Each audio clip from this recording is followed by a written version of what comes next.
सबसे पहले भारत अफगानिस्तान के हवाले से, और चूंकि इस वक्त दुनिया भर के अंदर सबकी कोशिशें हैं कि अफगानिस्तान के जो अमन मुज़ाकरात हैं इसके लिए भारत का क्या रोल है, इसके लिए भारत भी अब पहल करने वाला है। पहली सबसे बड़ी खबर जो इस वक्त आ रहे हैं कि अफगान अमन मुज़ाकरात के लिए भारत भी अब पहल करेगा, और इस सिलसिले में रूस की मुदाखलत के बावजूद भी भारत भी टेबल पर मौजूद है। इससे कबल आपको बताते चले कि रशिया ने अगरचे इस हवाले से कोई खामी नहीं बरी थी कि भारत इस मुज़ाकरात में, अफगान मुज़ाकरात में शराकतदार बने, शिरकत करे, लेकिन अमरीका ने भारत की शराकतदारी को बड़ा अहम और ज़रूरी करार दिया है। आपको बताते चले कि इसमें इस जो अफगानिस्तान अमन मुज़ाकरात है इसमें इंडिया, रशिया, पाक, चाइना, ईरान का होना बहुत ज़रूरी है। अमेरिका की जानिब से कहा गया है कि जो अफगानिस्तान में अमन मुज़ाकरात तभी मुमकिन है जब इन सभी ममालिक की शराकतदार हो, तभी वहाँ पर अमन हो सकता है और बातचीत के ज़रिए ही अमन बहाल हो सकता है। अगरचे रशिया की जानिब से पहले भारत के हवाले से कोई हामी नहीं भरी थी, लेकिन अमेरिका ने भारत की शराकतदारी उस मुज़ाकरात में सबसे अहम और ज़रूरी करार दिया है कि अमेरिका के साथ साथ जो ईरान है, पाकिस्तान का होना, रशिया का होना और भारत का होना भी बहुत जरूरी है। और आपको बताते चलें कि गुज़श्ता माह आपको याद होगा कि अफगानिस्तान सरकार के नुमाइंदे भी मुसलसल भारत के राब्ते में थे इन सब के बीच में, यानी अमन मुज़ाकरात जब शुरू होंगे तमाम ममालिक टेबल पर आएंगे। भारत के अलावा कोशिश ये थी, हालांकि आपको इस पूरे अगर ये जो सिलसिला देखें जब से बातचीत इससे पहले कोशिश भी हुई है, तो भारत के अलावा अमेरिका, रूस, पाकिस्तान, चीन और ईरान की शराकतदारी को काफी अहम माना जाता रहा है। इन सब के बीच में भारत का एक बड़ा रोल है। यह अमेरिका की तरफ से US Secretary of State Antony Blinken, जिनकी तरफ से गुज़श्ता दिनों अफगानिस्तान के सदर अशरफ गनी के नाम एक तहरीरी मकतूब भी रवाना किया गया, जो कि चेयरमैन भी हैं high council for national reconciliation Abdullah, उनके नाम एक तहरीरी मकतूब रवाना किया और बताया कि भारत की शराकतदारी क्या रहने वाली है।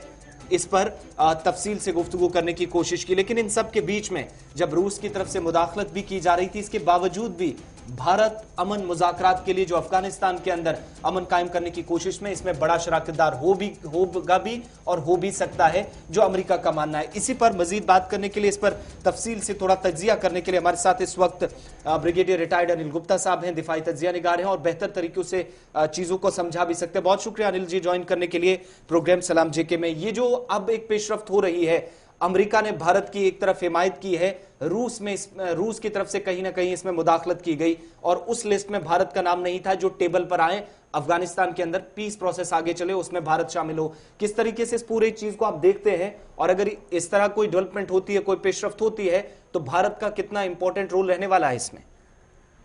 शुक्रिया आसिफ। देखिए, जो जमीनी हकीकत यह है जी कि इस वक्त अफगानिस्तान के अंदर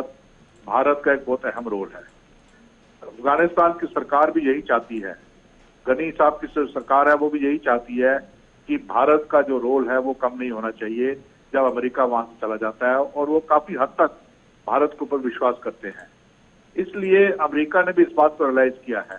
सुनने में आया है कि एक फरिश्त जो कि यूएन ऑस्पिस के नीचे जो टॉक्स होने वाली हैं, उसमें जो रशिया ने फरिश्त भेजी थी उसमें पाकिस्तान के दबाव में और पाकिस्तान और चीन के दबाव में आके उन्होंने भारत का नाम एक्सक्लूड कर दिया था, क्योंकि पाकिस्तान किसी भी हालत में नहीं चाहता कि भारत इसमें इन्वॉल्व हो, क्योंकि ये एक 1-to-1 गेम है चीन, पाकिस्तान और भारत के बीच में। दोनों के स्ट्रेटेजिक इंटरेस्ट वहां पे क्लैश करते हैं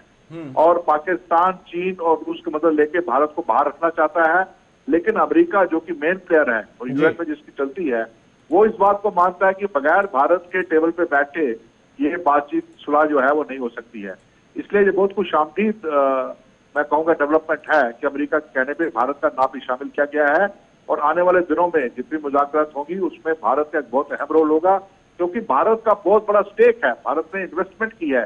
भारत की सॉफ्ट पावर के साथ साथ भारत ने वहां के इंफ्रास्ट्रक्चर में इतनी डेवलपमेंट की है, और साथ ही साथ भारत ने उनकी सेना को ट्रेनिंग दी है, भारत ने उनको फाइनेंशियल मदद दी है, जिससे कि अफगानिस्तान की सरकार और लोग ये चाहते हैं कि भारत का जो रोल है अफगानिस्तान में वो रहना चाहिए। एक चीज और भी अनिल जी,